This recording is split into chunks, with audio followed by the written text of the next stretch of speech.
Yeah, it's recording. The famous philosopher Hippocrates wrote the first oath regarding the medical field.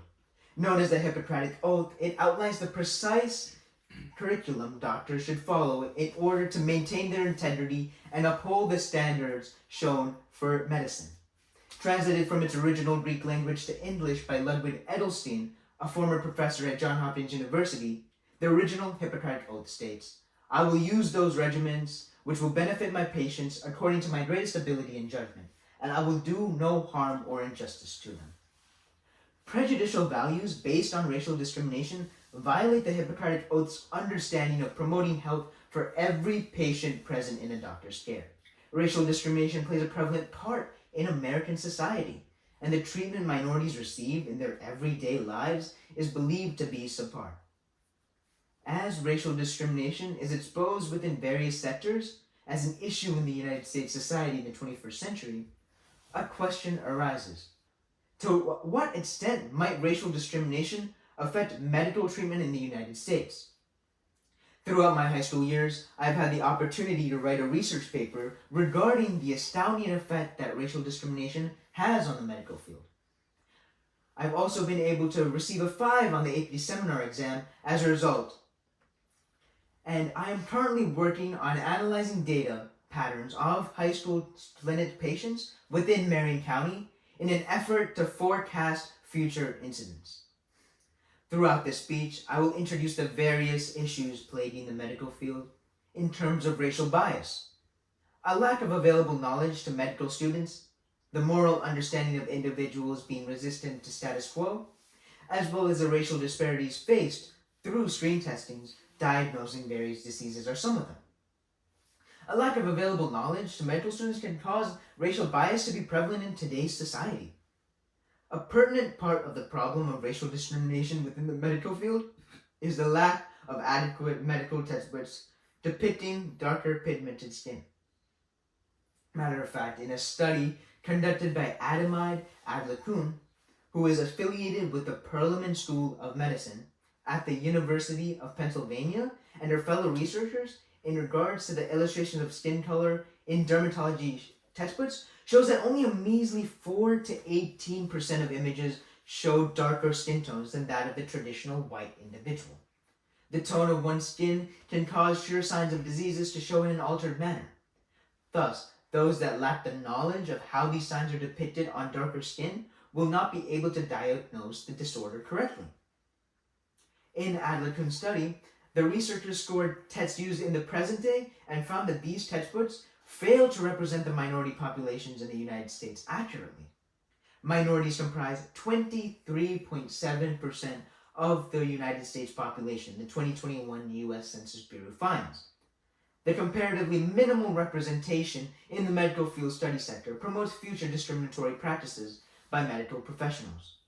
In fact, Latinos and African Americans make up only 9.5% of the total medical school graduating class. This shows that there's a lack of perspective available for individuals in those populations to have relatable or culturally understanding doctors, AAMC finds. Despite the omission of racial minority knowledge in the medical education, the moral understanding of individual beings is resistant to conformity to the status quo. According to their study, wherein the likeliness of conformity was estimated by the conduction of self versus peer and self versus parent conflict scenarios, it was found that there was a meager 34.8% and 38.8% probability for conforming to occur with parent and peer conflicting trials respectively. Racist beliefs within college campuses or stereotypes believed by colleagues or that of a paternal figure should rarely undermine the decisions made by adolescents. The study finds from a sample of 39 children from the ages 12 to 14 shows that the development in rigidity to moral values has shown signs of solidification during this age. Medical students begin their journey when they are of 18 years of age in college, and the medically inclined students have a significantly larger resistance to such racial discrimination they are exposed to during their middle school as well as high school ages. Racial discrimination may not seem to be such a widespread belief due to group conformity resistance after all.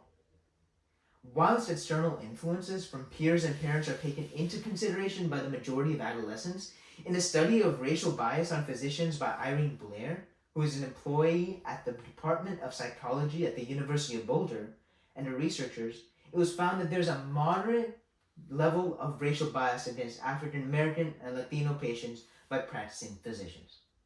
In correspondence with Blair's speech, Doe's research proves that racial discrimination may not be pushed by a peer or paternal influences, but simply by the environment and the exposure to these physician situations after graduation. The medical field itself is plagued with the disparities propagated by racial discrimination through screening tests for diagnosing various diseases. Arden Morse and his peer researchers identified a significant disproportion in the identification of cancer within the minority community. Matter of fact, there was an increased diagnosis of rectal cancer in minority groups in advanced stages compared to white communities. There is a lack of appropriate diagnosis measures taken or given to minorities within the United States. Racially discriminated doctors cause a lack of screening, as they do not recommend a treatment that could cause the identification of cancer in the minority communities previous to its advancement into third or fourth stage cancer. The physician bias is shown through a study of Geiger's racial and ethnic disparities in diagnosis and treatment. He found that in a sample consisting of 1.2 million claims, African Americans are less likely to receive treatment services in 23 out of 32 services. The diagnosis of diseases and payment for treatment themselves is highly influenced by racial discrimination, particularly for mental disorder. In a report by the National Center for Health Statistics, 14% of all children were diagnosed with ADHD in the United States. Comparatively, 16.9% of African American children were diagnosed with ADHD, and a stark 3% increase compared to the median diagnosis for all races, resembles a disproportionate diagnosis. Medical insurance coverage is disproportionately low for minorities.